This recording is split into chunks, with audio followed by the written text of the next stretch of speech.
I don't really need to prove who I am to anybody. I am fully Jewish, and I fully believe in Yeshua. So my mom went to go get her tubes tied. The doctor said to her, "You can get your tubes tied in 9 months after you have your second child." Here I am. My mom's not Jewish, my dad's Jewish. There were so many identity issues that I just was not understanding, celebrating all holidays. Am I Jewish? Am I not Jewish? Who am I? I really loved my grandfather. It was really important for him to be dedicated and to walk out his Judaism, and he would wrap tefillin and pray 3 times a day, and everything with the Passover Seder had to be perfect, everything. I remember even asking sometimes, "Why do you do this?" And he was like, "Well, because my father did it. Like, this is just what we do." That was it. It was that simple. When I was 6 years old, I got sick and ended up in the hospital. The doctors thought that I had spinal meningitis. They went to my parents and basically said, "We don't think she's gonna make it." My mom, after hearing this news about my life, she prayed to Jesus, because that's all she knew to do, and said to the Lord, if he were to spare my life, that she would raise me to know God no matter what it took. All of a sudden, within an hour, I completely turned around and I was fine. And the doctors were stunned. They had no idea what had happened, but my mom knew exactly what had happened.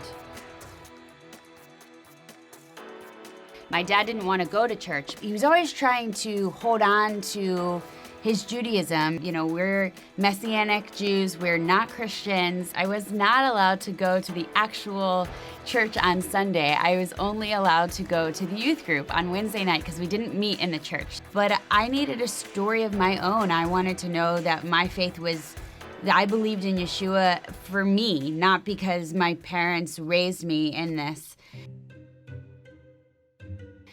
I, just didn't understand the importance of being Jewish. I just thought it was a part of me, and I celebrated the holidays. And all of a sudden, I started to wake up with these dreams and visions and started to get drawn to Israel. I knew that God cared about Israel. It's in the Bible everywhere, but I didn't really know that there was a place for me there. So one day my father gets this returned phone call from Israel College of the Bible. "Vanessa, I got this phone call from Israel." I had called inquiring about going to school there. They weren't supposed to call the home number. Next thing I know, I was there. I didn't love living there at all. I actually really didn't enjoy Jerusalem at all. Everybody has this "Oh, you lived in Jerusalem. Oh my gosh, it's the holy city." Israel is hard. Jerusalem is heavy. It's intense. It's a lot to take in, and God really had to change my heart about it. He just kept drawing me and drawing me and drawing me. And I all the more just kept feeling so much more a part of it. Like this was a part of me, and I didn't understand it. I was like, what is going on? So I remember one day I was looking at a map of Israel, and I just started crying. I knew in that moment that the Lord was speaking to my heart that this was now my home. That was really, really hard for me because I didn't want it to be my home. I couldn't run away from it anymore. There was something that was so strong in my heart that knew that was where he was leading me to, that was where I belonged, and I was supposed to be there.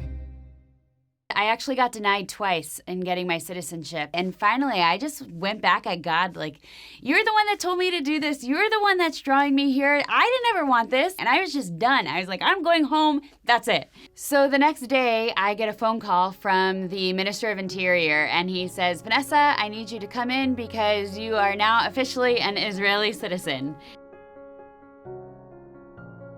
So I finally got to the point where I loved being Jewish, and now I love being an Israeli. But at the end of the day, it's about the love of Yeshua, and now I know who I am in God.